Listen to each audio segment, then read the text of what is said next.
বাচ্চাটা সুস্থ আছে। 3 দিন হলো এখানে অ্যাডমিশন হয়েছিল RDS নিয়ে। তারপরে ভমিটিং শুরু হয়েছিল। আজকে বাচ্চাটা সুস্থ, আজকে মায়ের কাছে দিয়ে দিচ্ছি। তাহলে একটু ফটো ধরাবি।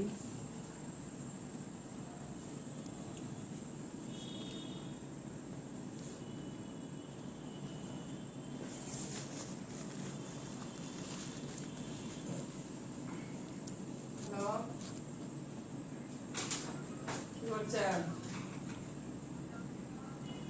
আচ্ছা, ছেলেগুলা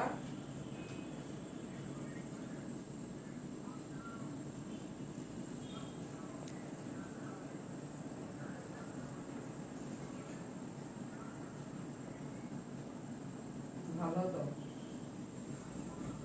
ভালো তো? বড় চাচার মতো শুয়ে থাকো। সেটাই।